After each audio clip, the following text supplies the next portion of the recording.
President Amat, members of the Board of Trustees, distinguished faculty, parents, alumni, friends, and members of the class of 2012, good morning.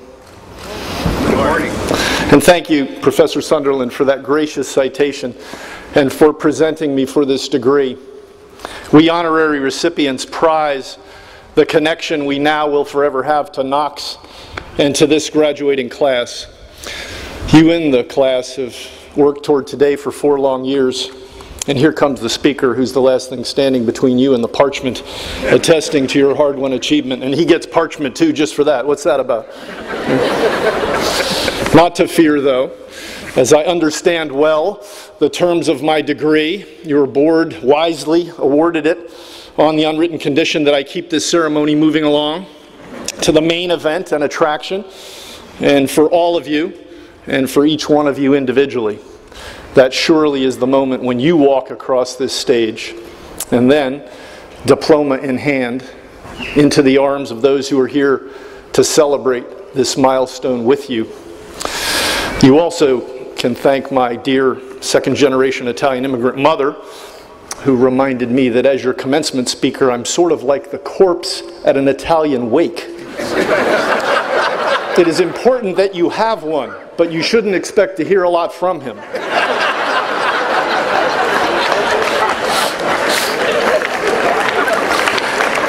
It's a special pleasure. It's a special pleasure to see my sometime adversary in court, sometime ally in court, but always respected colleague David Schultz here today. When Dave, Knox alumnus, esteemed trustee, and zealous defender of First Amendment freedoms, raised the possibility of my participating in your commencement, I was instinctively drawn to the concept because of the sharp contrast it seemed to embody. Think about it. Aging soldier and attendee 3 decades ago of a government-run military academy and engineering school, addressing newest young graduates of preeminent private liberal arts college and Center for Civic Activism. And then, having signed up and frankly struggled to decide what to tell you, it was this notion of looking for contrasting worlds and trying to bridge them that provided the kernel for what follows. Now, in case any of you are thinking that when I say colonel, I'm speaking of some military rank, I'm not. I'm talking here of colonel with a K, the most vital or essential part of an idea. To flesh out the contrasting example, the example of contrasting worlds that I just suggested, our military academy's mission was to educate and train us to be officers in the Army.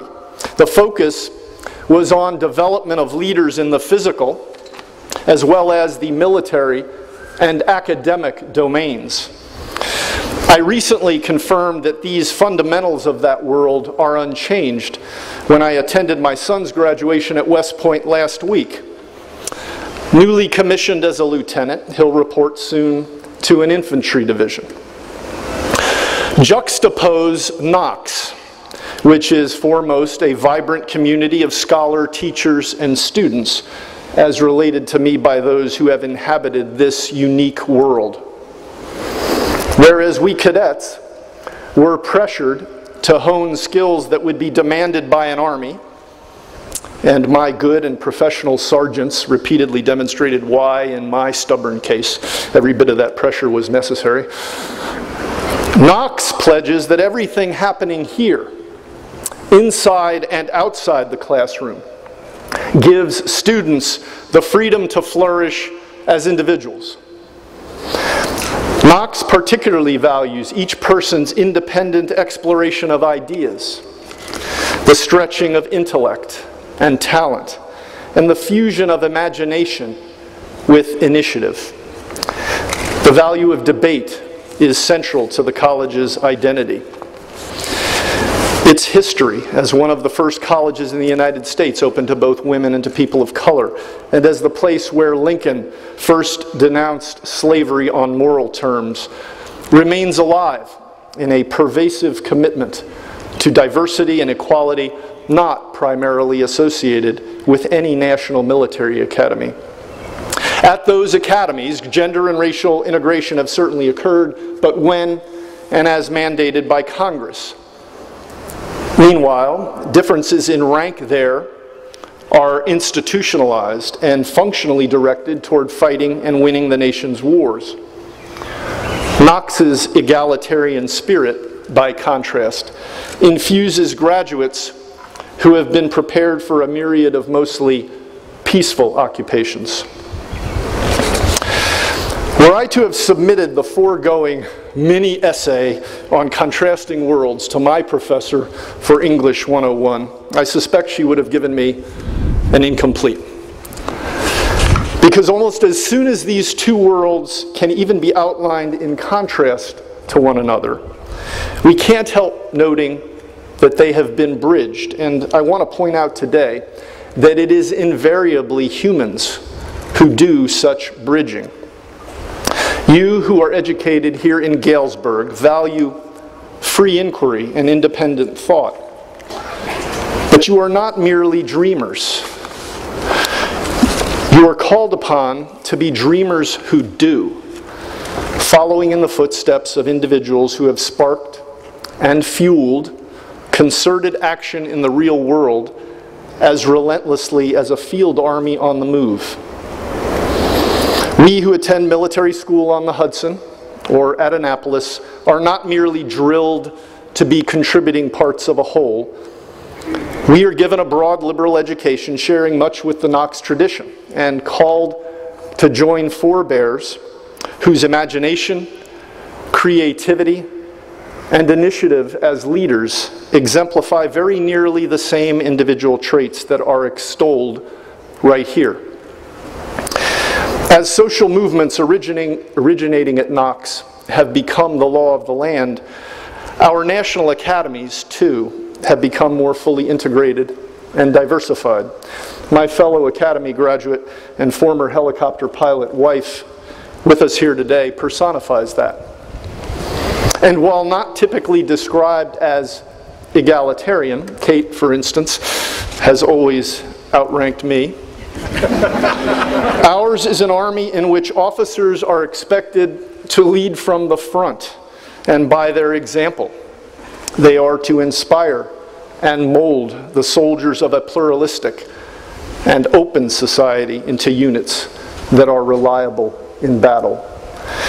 The fact that George Washington and Dwight Eisenhower and Colin Powell are a West Pointers models rather than Caesar or Napoleon is reflective of a bridge toward greater equality that leaders associated with Knox were prominent in building.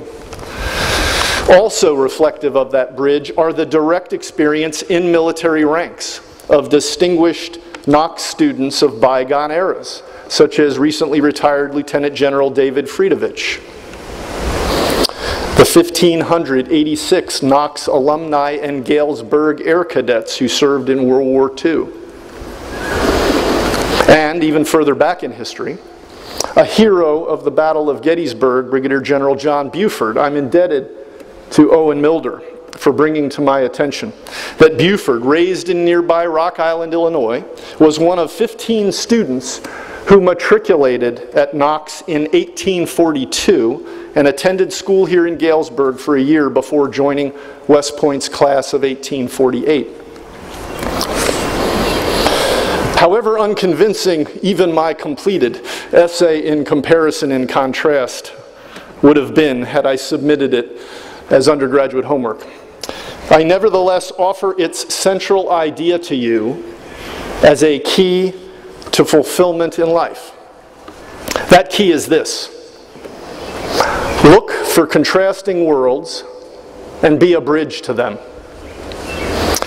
We have all received substantial exposure to something like this methodology, at least on an academic level, in our common college curriculum. in classical studies and English literature, which the 42 among you who have majored in these disciplines know far better than I, we learned that sharp contrasts are the source of dramatic action, and that the compelling resolution or bridging of those differences through the experiences of the protagonist is how masterpieces are produced. In art and music, which I confess my tin ear always made harder for me to appreciate, and I'm afraid not even Sir Andrew Davis could have helped me much with this, we discovered that dissonance, resolving or bridging into a consonance, is often what arouses empathy in viewers or listeners. In scientific theory, and given the well-known cadet struggles with chemistry, even Professor Joseph Francisco would have been challenged to teach us this, we eventually came to understand that knowledge is advanced by confronting a hypothetical explanation with contrasts posed by empirical reality, and then by bridging to an explanation that better aligns with experience. And in one entertaining class on how humor works, perhaps not quite as amusing as Knox degree holder Stephen Colbert, but still pretty amusing, we even learned that it is the surprise of an incongruous or contrasted pairing that makes something funny, with our laughter providing the necessary bridge or release. Now, for what it's worth, we also learned in that class that unless you're really talented, there are few things you can do that are less funny than formal or studied attempts at humor. And I'm grateful to my own friends for breaking that to me gently by urging me to hang on to my commission in the infantry. Academic studies can help us learn to think clearly and to appreciate what needs bridging. I submit, though, that seeking out worlds in sharp contrast and then building bridges between them should be far more than a theoretical exercise. Make this a habit in small and big things. Applied to small things, it gives us interesting company on our daily journeys and keeps us curious about what's over the next bridge. Applied to big and important things, the bridging of contrasts provides a pathway for service and sacrifice, and through them, a life of meaning. What are some of those important things requiring bridges?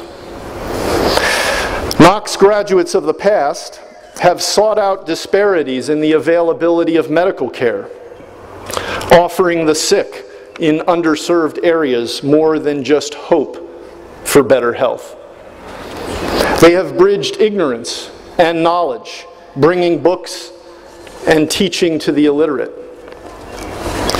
They have helped the poor cross over into greater economic opportunity. They have leveraged their familiarity with different cultures, gained from classmates at Knox's International House, to form diplomatic connections with peoples around the globe. And of course, they have spanned one of the most extreme contrasts of all, literally providing slaves their road to freedom. There are sharp and important contrasts today everywhere, if you look for them. Many of these can be beneficially bridged. Over the past decade, I have had the privilege of serving with hundreds of recent college graduates, civilian and military, doing field work in Iraq and Afghanistan. There, these members of what General David Petraeus has called the new greatest generation to highlight their achievements, have lent their talents to bridging another of the sharpest and most important contrasts in the human condition, that between war and peace. One of them, Khalil Tawil, was eager to accompany me to meet you, and he is here today. Having witnessed firsthand the tragic violence, the sadness, and the waste of human potential that afflict societies lacking the pressure-releasing bridges that individual expression and free association provide. These sons and daughters of the nation have come to an outlook that is very, well, Knox.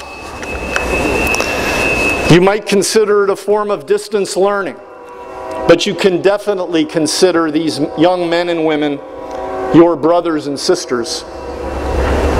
I don't want to portray this as principally a philanthropic endeavor.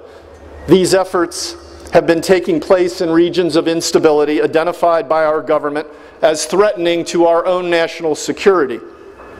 When fighting a bloody insurgency, one learns that supporting the establishment of legitimate local governance and promoting the rule of law, however imperfect and halting, is the most efficient route to stability and drawdown of outside forces.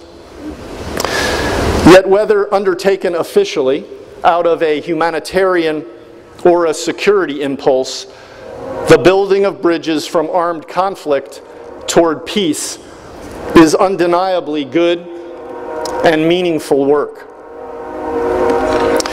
It is also hard and often unglamorous. Being a bridge can tend to leave you exposed between worlds. Long after the initial attraction has worn off, but also long before any solid spans have been built, there may be temptations to move on, perhaps just to relieve the tension, perhaps to pursue new worlds that present flashier contrasts to one's own existence. Most of bridge building is not instantly gratifying, nor is it for the fickle or the faint of heart. Although modern inventions may be invaluable in blazing the trail, bridges that bring real change require more links than are achieved through a few visits and a Twitter feed. As with many things worth doing, bridging is several parts determination, to each part imagination. You often don't know until you've committed, but sometimes a bridge may be a bridge too far, at least on the first 9 tries. And in order to bridge effectively to anything, you must have a firm core from which to reach. But for those prepared to take on such challenges, the rewards are great. There is nothing that activates and applies the formal learning one has acquired more than having to stretch and grow to connect two contrasting worlds. Because bridging is communicating, those who undertake it will routinely master and adapt languages, even as they consolidate old skills and gain entirely new ones. To be sure, bridging entails sacrificing the comforts and safety that a single world may seem to offer, yet those who bridge to new worlds almost never regret it. And the gains are great, regardless of where one begins or whether one has been disciplined or focused early in life. Anyone can aspire to bridge, even, or maybe even particularly, those who were, shall we say, rambunctious in their youth. I'm surely proof of that. Society benefits too from the new connections and knowledge. It gains leaders who are both selfless and principled. And veteran bridge builders, having spanned extremes in the real world, perhaps have less appetite for rhetorical extremes and may be thus more tempered and constructive in their interpersonal style. It is also true that world-bridging citizens bring our nation greater security, and this is a particular interest of mine. In spite of recent successes against them, our main security threats remain lethal, patient, and adaptive, even if those threats cannot be fairly characterized as existential. We face irregular, shifting, non-state actors who purposefully attack civilian populations, cleverly employ widespread new technologies, and carefully plot in the shadows of international boundaries and ungoverned terrain. While not menacing to our very survival, their mode of fighting tests who we are and defines us in how we respond. Because they scorn our way of life and yet also cynically exploit its freedoms and protections to do harm, our modern enemies tempt even peaceful peoples to respond outside the law and to risk short-sighted and misdirected power moves. As Professor Sunderland has reminded us just this morning, such responses are serious mistakes. And while I cannot scientifically prove it, my sense is that those with experience connecting worlds are less likely to panic and commit them. Despite our enemy's tactics, the past decade has taught us anew that we must operate in the space defined by our values. It takes active and outward-looking bridge builders to devise and implement, or as citizens to demand, a security approach that is empirical and pragmatic while never abandoning our ideals. Every instrument of our national power and authority, including law enforcement, diplomacy, intelligence, and economic and military means, are part of such an approach. So are the very same cherished civil liberties that have taken so much bridge building to secure equally and indivisibly for all. It is by looking for contrasting worlds and seeking to bridge them, and in this way pursuing a life of service, that you, in the Knox College graduating class of 2012, can thus also contribute to an incalculable good. And that is the good that all of us gain with greater peace and security. And as you step up to that task now and get beyond your commencement speaker and onto the rest of your lives, let me be the first person to congratulate you. Thank you for the honor of addressing you and for connecting me and Kate to you and to Knox in such a meaningful way.